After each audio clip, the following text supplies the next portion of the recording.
الذين صراطا مستقيم وفضلهم بالفوز العظيم ورفعهم بدرجات الكريم.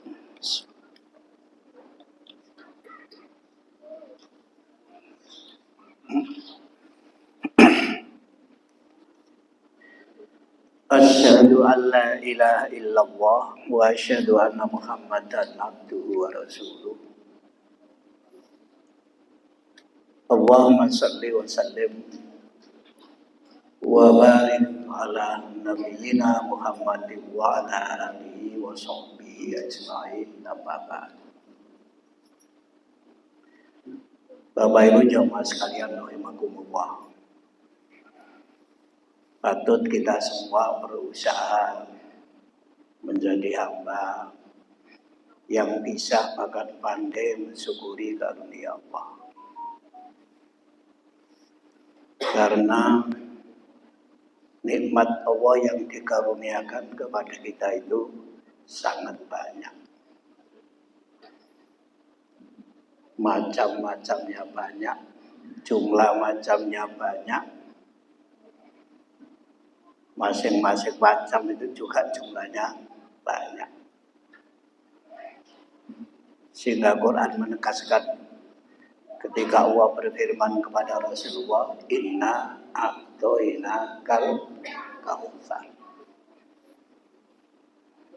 Kautsar itu menurut para mufassir ada yang memahami danau Kautsar besok di akhirat disediakan bagi kaum muslimin, umat Rasulullah.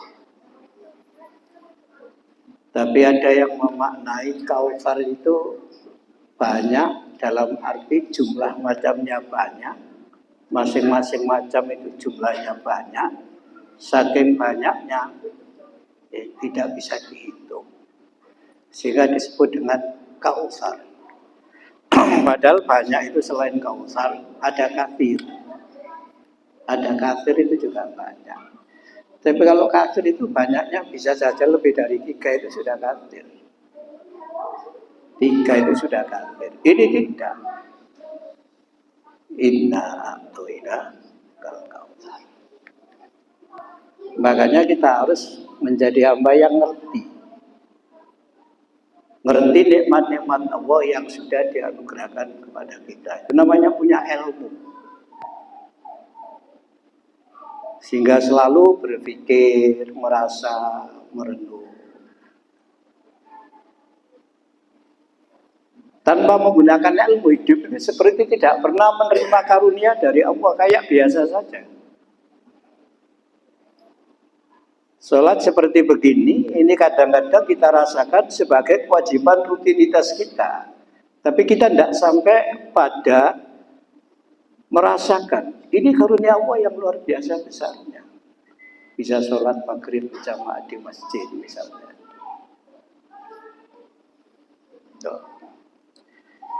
Yang kedua harus ada hal, kata Imam Al-Ghazali, merasa bahwa nikmat Allah itu luar biasa nilainya. Dan tidak ada yang bisa memberi seperti itu. Telinga itu bisa mendengar. Kalau sudah tuli, kalau pabrik telinga untuk ganti itu tidak ada.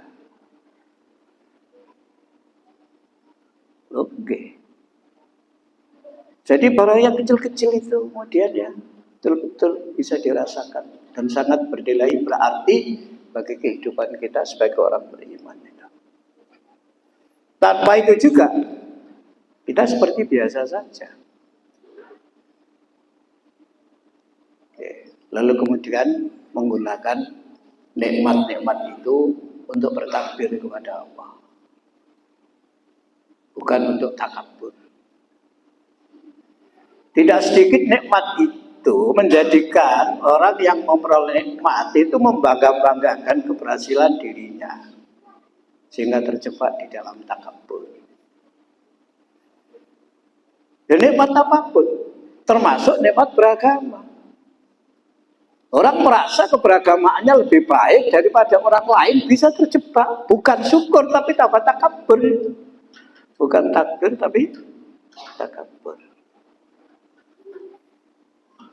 Nah itu. Yang kedua, syukur itu tidak mudah. Syukur itu amal yang tidak mudah. Perlu kesungguhan untuk bersyukur itu. Maka kita harus berusaha bisa menjadi hamba yang bersyukur. Dan kelompok syukur itu jumlahnya tidak banyak. Jumlahnya sedikit. Wa qalilum min ibadiyas syakur, kata Allah di dalam Al-Quran. Sedikit sekali hambaku yang bisa bersyukur itu. Yang ketiga, orang mukmin yang bisa bersyukur menurut hadis itu masuk kategori mukmin yang ajaib. Jangan bisa baca di kitab Riyadhus Shalihin, hadis di awal bab sabar. Jadi mukmin yang bisa bersyukur itu mukmin yang mengagumkan. Nah, jadi nggak biasa-biasa, mengagumkan. Itu yang bilang Nabi. Dan yang keempat, syukur itu kunci kebahagiaan di samping sabar, ikhlas, istighfar. Kunci kebahagiaan di dalam merespon, mensikapi berbagai realitas kehidupan, entah realitas sosial, entah realitas ekonomi, entah realitas politik, dan realitas-realitas sosial yang lain. Di samping sabar, ikhlas, istighfar. Karena itu 4 kunci untuk meraih kebahagiaan. Salah satunya adalah syukur. Nah, mudah-mudahan kita semua yang senantiasa berdoa kepada Allah, ya, untuk bisa dijadikan oleh Allah, diberi pertolongan oleh Allah menjadi orang-orang yang bisa mensyukuri berbagai karunia Allah. Allahumma a'inni ala dzikrika wa syukrika wa husni ibadatika. Itu kan doa kita. Itu pesannya Nabi kepada Mu'adz untuk terus dibaca sesudah salat wajib. Selesai salat wajib, Allahumma a'inni ala dzikrika wa syukrika wa husni ibadatika. Apalagi para jamaah nikmat iman. Karena nikmat yang paling berharga, bernilai itu ya nikmat iman. Tidak ada lagi. Semuanya masih di bawah iman. Sehingga kalau kita kembali kepada Al-Quran, bagaimana Allah membuat sebuah gambaran tentang nikmat iman. Itu antara lain di surat Al-Maidah ayat 36 itu. Innalladzina kafaru law anna lahum ma fil ardi jami'an wa mithlahu ma'an liyaftadu bihi min adzabi yaumil qiyamati ma tuqbila minhum walahum adzabun alim. Sesungguhnya orang kafir sampai mati itu kafir.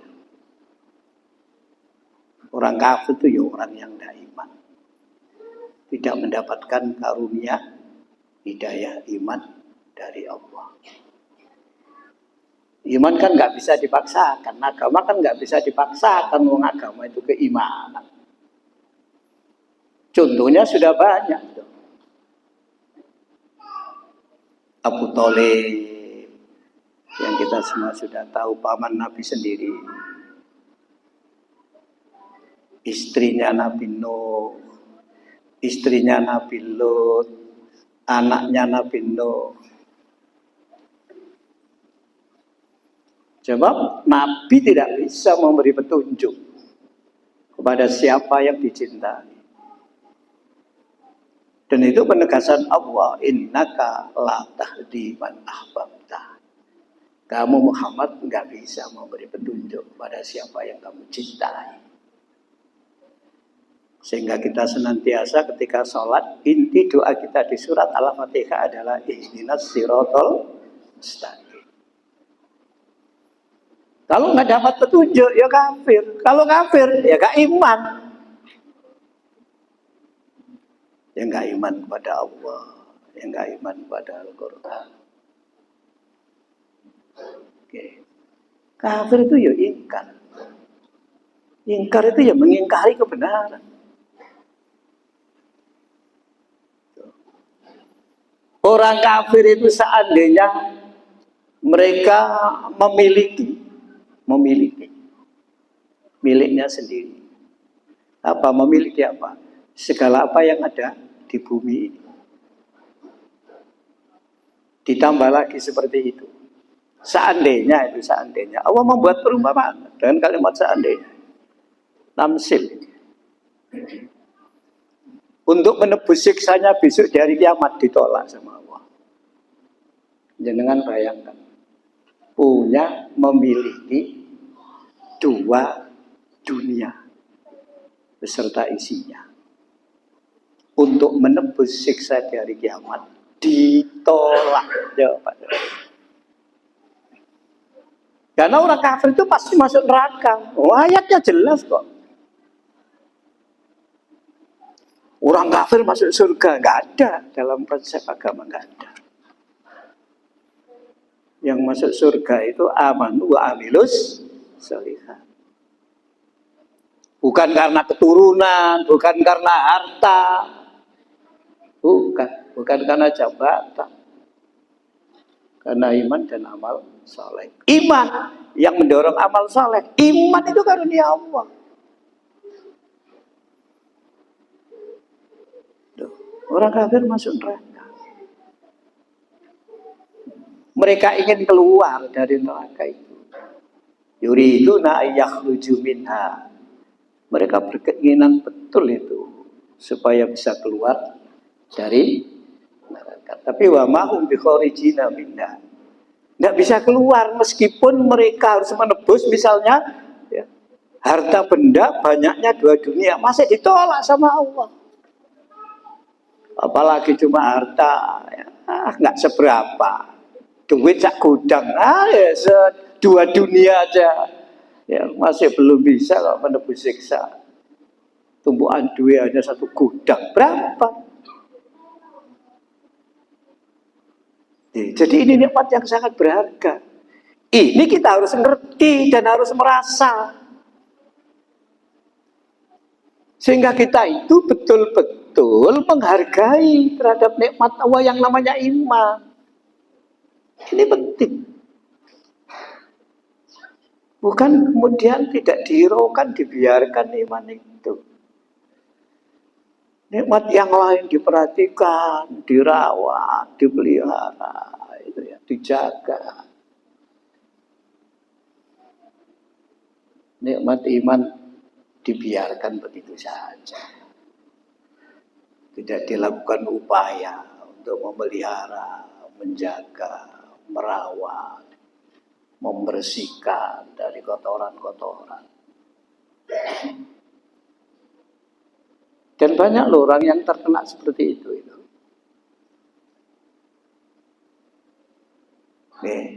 Bahkan di dalam surat Ali Imran ayat 91 itu bandingannya bukan dunia, tapi barang yang kelihatan, emas.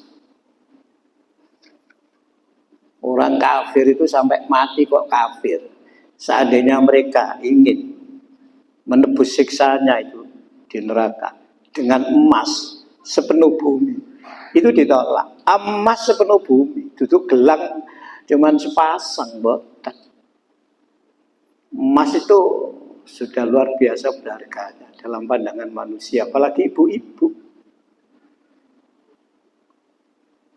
Duwe emas pasang naik, kanan kiri gelang kanan kiri, itu merawatnya masya Allah, menjaganya masya Allah itu sampai. Diletakkan di kotak ya Pak, kalau nyimpen. Kotak itu dikunci ya kan. Kayak lemari ini dikunci. Kayak kamar itu dikunci. Omah itu dikunci, pagar itu dikunci. Ngono sih ana portal mana kambuke sampean apa sampean. Semut iki gak sama ibu ya. Begitu menjaganya. Gak ada ibu-ibu menyimpan meletakkan emas nok botekan itu gak ono. Itu namanya tidak menjaga itu. Itu emas. Cuman sepasang. Iki sepenuh bumi sampean. Bandingannya iman itu. Hanya persoalannya kembali kita itu ngerti atau enggak, merasa apa enggak. Kalau merasa bahwa jika dinilai dengan materi nikmat iman itu nilainya luar biasa, tentu kita merasa kaya dengan dikaruniai oleh Allah nikmat iman itu. Merasa kaya Pak kita itu. Mau nggak bersyukur? Salah. Pasti bersyukur dengan nikmat iman. Apalagi kemudian ditambah dengan nikmat-nikmat yang lain. Wah. Makanya ajaib orang bisa bersyukur itu Pak. Karena nggak semua orang loh bisa seperti itu. Kalau syukur diucapkan ya semua bisa. Kalau syukur wujudnya syukuran ya bisa. Syukuran ini dari wong Jawa selamatan. Nggih Pak. Isine mangan-mangan, lu bisa. Tapi syukur dalam arti menggunakannya untuk bertakbir kepada Allah. Loh. Tidak takabur dan tidak bertakbir kepada selain Allah. Allahu Akbar. Makanya iman ini harus kita rawat. Rukun iman yang jumlahnya 6 di dalam hadis. Di Quran disebutkan 5 secara berurutan itu harus betul-betul dirawat. Supaya iman itu ya sampai pada kualitas tingkat yakin. Kualitasnya itu sampai yakin. Karena Quran memberikan penjelasan iman itu dari iman menjadi yakin. Sampai baca surat Al-Baqarah di awal itu. Alladzina yu'minuna bil ghaibi wa yuqimunas sholata wa mimma razaqnahum yunfiqun. Terus masih menggunakan walladzina yu'minuna. Masih yu'minu iman. Begitu ayat itu ditutup wa bil akhirati hum yuqinun. Bukan yuqinun lagi. Itu penjelasan Quran itu, Pak. Wa bil akhirati hum yuqinun. Boten. Yuqinun. Yuqinun itu iman yang tidak ada keraguan sedikit pun. Iman tok lah pokoknya. Iman tenanan. Sebenar-benarnya itu ya yakin itu. Nggih. Gak ragu belas mboten ragu belas. Sehingga itu apa ya leket di dalam hati yang diimani itu. Ini sesuai dengan tema. Temanya kan memurnikan akidah. Akidah itu artinya tali untuk mengikat, ikatan. Yang diikat itu apa? Yang kita yakini itu diikat dengan hati kita. Kalau ikatannya kuat, itu jenenge ceket kata orang Jawa, lengket. Kalau Allah itu lengket di dalam hati kita, itu namanya akidah. Karena diikat begitu kuat. Kalau akidah itu sampai pada tingkat yakin bahwa Allah itu Tuhan, itu akan menolak dalam keyakinan itu selain Allah Tuhan itu otomatis akan ditolak. Akan ada rejection namanya, penolakan secara otomatis. Kalau Quran itu yakin benar isinya, yang bertentangan itu akan ditolak. Akan ditolak, Pak, itu. Meskipun ya kita meyakini isi Quran itu tidak lepas dari kita memahami. Dan kita dipahami, ketika dipahami itu boleh saja pemahamannya tidak satu. Tetapi kita tetap yakin Quran itu Quran itu melekat. Jadi kalau bertentangan, tertolak dengan sendirinya.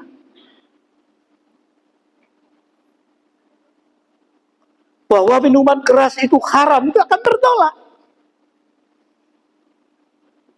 dengan sendirinya.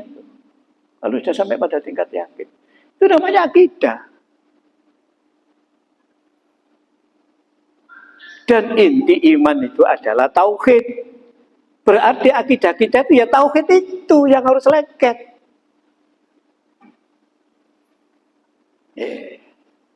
Dalam kajian ilmu tauhid, ilmu tauhid ini kita kenal dengan rukun iman. Rukun itu sesuatu yang harus ada.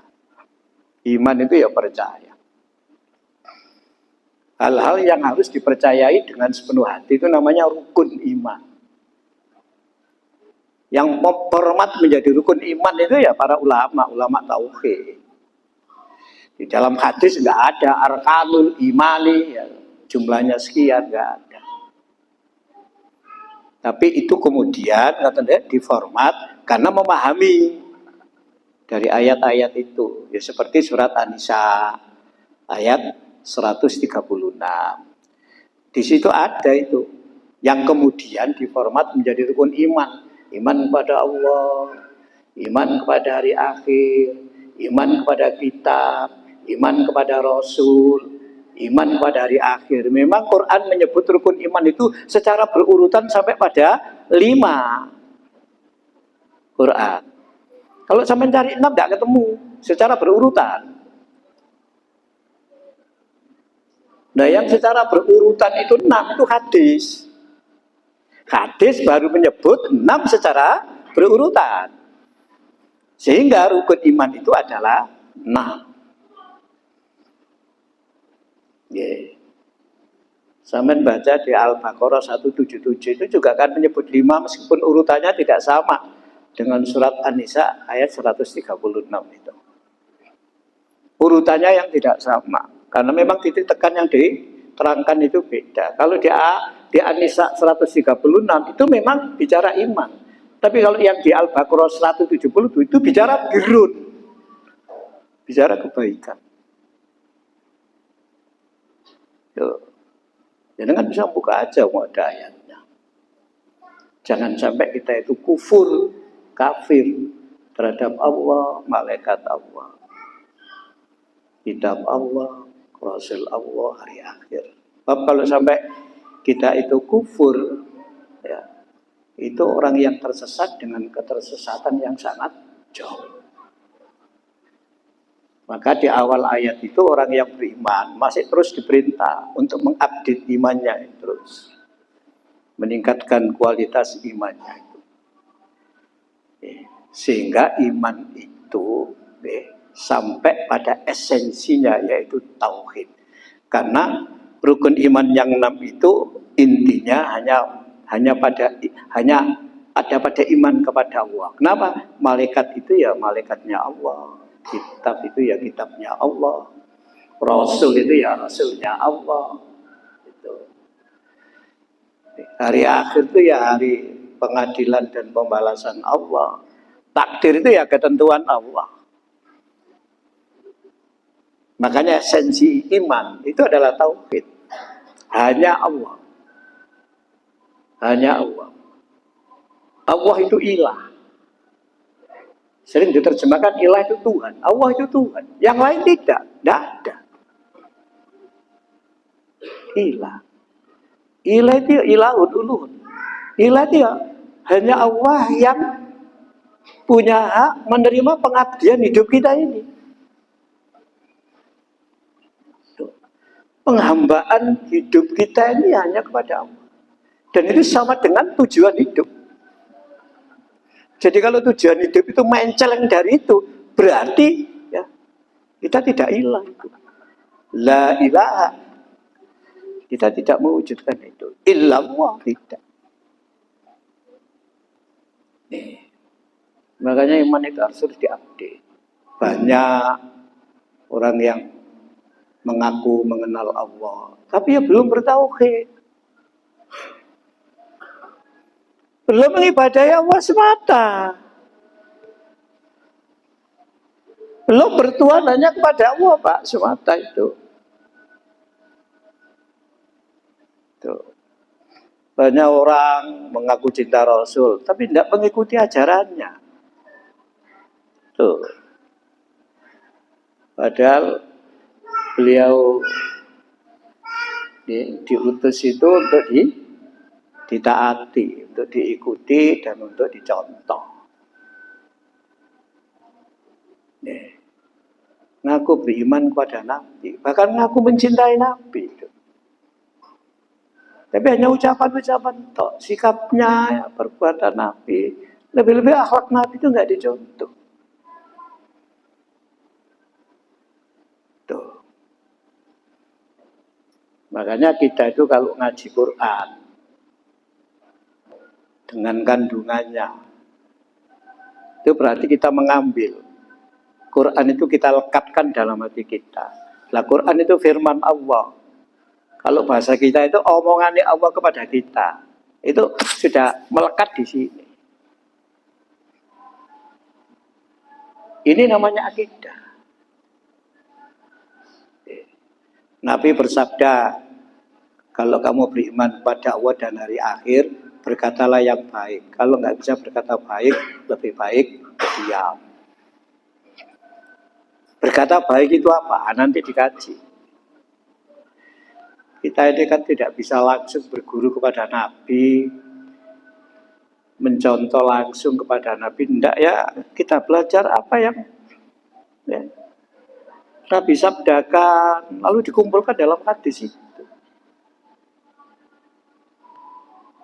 Ya.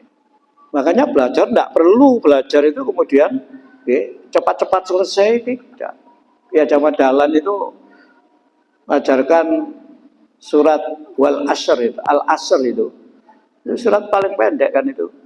Selain inna atau inna kal kausar. Itu butuh waktu 7 bulan itu. 7 bulan itu cuma ngaji, ya ayat itu tak. Supaya apa? Menjadi akidah. Lengket. Jare wong candi ku ceket, Pak. Isinya ku ceket di dalam hati menjadi akidah. Sehingga yang bertentangan dengan ayat itu tertolak. Tidak akan dilakukan, Pak. Sangat bertentangan dengan hati nuraninya dan pikirannya itu. Oke.